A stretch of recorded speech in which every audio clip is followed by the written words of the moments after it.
जिह्वैक्तो अमुपकर्षति कर्हितर्षा शिष्णो अन्यतस्त्वगुदरं श्रवणं कुतश्चित् घ्राणो अन्यतश्च फलदृक्वच कर्म शक्तिर् बहुव्यः सपत्न्यैव गेह पतिं लुनन्ति. So here the Avadut Brahmana is describing how should we relate with the body. If we say that the body is also Guru, now the Guru is to be served. So should we serve the Guru? Vishwanath Thakur raises this question and he says no. Whereas we serve the Guru wholeheartedly with using our full energy, we should know that we cannot serve the body wholeheartedly because the Guru is not a benevolent teacher. The Guru is the body is not a benevolent teacher. The body is something from which we learn. It is not that the body teaches. So that's why if we start serving the body, then the body will mislead us, will drag us deeper and deeper into material consciousness through its various pulls. And the example that is given over here, Bahuvya sapatnya iva geha patim lunanti. Lunanti means to plunder practically. So Bahuvya sapatnya. So lunanti means to pull and pull in different directions, and in that way drag a person away and to plunder the attention, the wealth of a person. Bahuvya sapatnya. Bahuvya sapatnya is when a person has many wives. Bahuvya sapatnya iva geha patim lunanti. Geha patim. Gehapati is the lord of the house. That means the husband. The master, the person who thinks that I am the master of the house, that person is pulled in various directions by the different co-wives. The Bhagavatam does talk about polygamy, where a king, usually a king, may have multiple wives. But almost all the stories of co-wives involve infighting. And we have Dashrath who had 3 co-wives, and there was the bitter plotting which Kaikeyi succumbed to. And there we have Chitraketu who had multiple co-wives, and when finally he got Harshashoka through his eldest queen, the other queens became so jealous that they conspired to kill the infant. So infanticide is such a brutal crime, and that's what the extent to which they stooped to. So except for Krishna, where Krishna had multiple wives and they all existed joyfully because Krishna could satisfy them. Usually, if we see there may be occasions where co-wives also live harmoniously, but usually it is that the co-wives, their conflicts are internecine.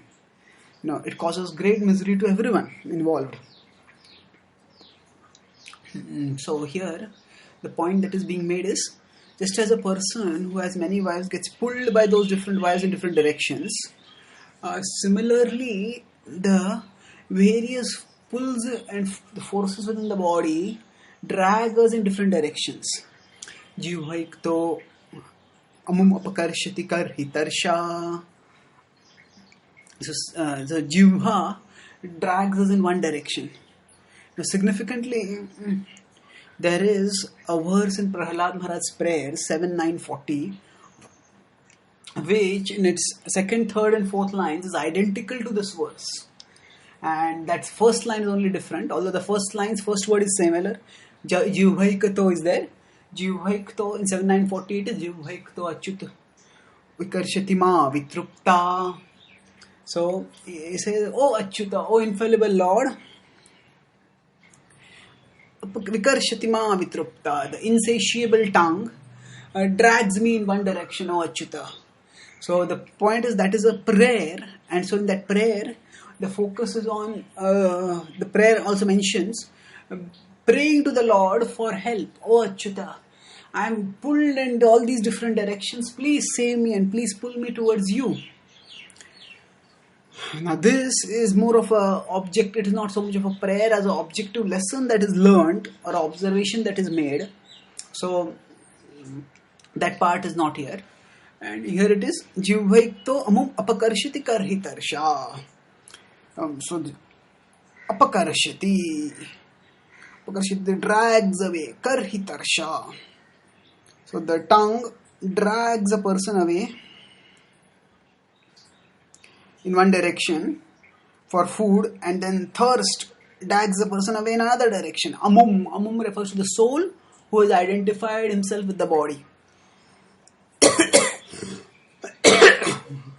Jivvaikto amum apakarshati karhitarsha Shishno anyatas tvagudaram shravanam kutaschit.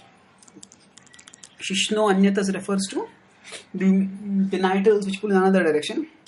Tvagudaram, the skin pulls in another direction, the belly pulls in another direction. Shravanam, the ear wants to hear melodious songs. Grano anyatas, the tongue wants to, the nose wants to smell some fragrant things. It's caught by perfumes that people put on their bodies. And then chapaladruk, the eyes are restless looking at this sensory attractive object, that sensory attractive object. Chapaladruk, kochakarma shaktir. And then there are the working senses. Sometimes when a person is angry, the fists are clenched and the fist just want to go and push the nose of the offending person into his mouth and into his body itself. Pound a person to powder like that. Karma shaktir. Basically, the different senses are dragging us in different directions. And in this way, while we are in the body, we stay trapped in material existence. And we will stay trapped in material existence. In fact, we'll go deeper into the trap of material existence if we just give in to the body. So now the Avadut Brahmana, first 2 verses ago, in the 25th verse, stated that the body is also a guru from which I have learned Virakti Vivek Hetur. But immediately he has given 2 examples to qualify the role of the body as a guru. So he states that beware, the body, it does not mean that the body is such a thing that if we just indulge in it, firstly he says that it will make us do terrible activities which will lead to perpetuation in our perpetuation of our material existence. Just as a tree before dying sows the seed, gives the seed for creating another tree, like that the body creates karmic seeds that lead to the formation of another body. So the body, if left to its own devices, will make us suffer in the next life because of the bad karma that we do. And now in this verse he's saying that the body will cause us to suffer even in this life, because sometimes when we see people enjoying sense gratification, we may feel that they are happy. Oh, they are eating so many delicious foods which because of the rules which I am following in bhakti I cannot eat. Oh, they are having so many sexually attractive partners and this and that. And we may think that these people are enjoying so much. But the point is that the more we engage in sense gratification, the more we give in to the demands of the senses, the more those demands increase. So, the more we give in to the demands of the senses, more the senses demand. And because of this, the person, even if the person has sense gratification, the person doesn't have peace, because the senses will agitate more and more and more. No matter how many delicious items we have to eat, senses will want more and still more and still more. And in this way, the senses will keep us trapped in material existence. We'll not only trapped in terms of the future life, but even in this life we will be restless.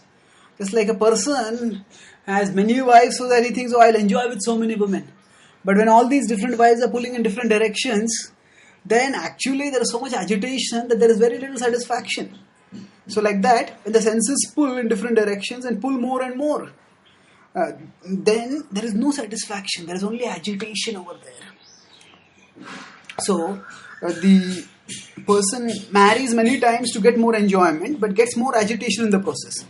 Like that, if we give into the body's sensory pulls, and we think that I'll get more satisfaction, but actually we'll get more agitation. And that's why we should serve Krishna with the body, not serve the body. The body is an indirect guru, not a direct guru. The body is not a direct guru whom we should serve. The body is the indirect guru in the sense that the body, through the misery it causes, compels us or pushes us towards serving Krishna. Thank you.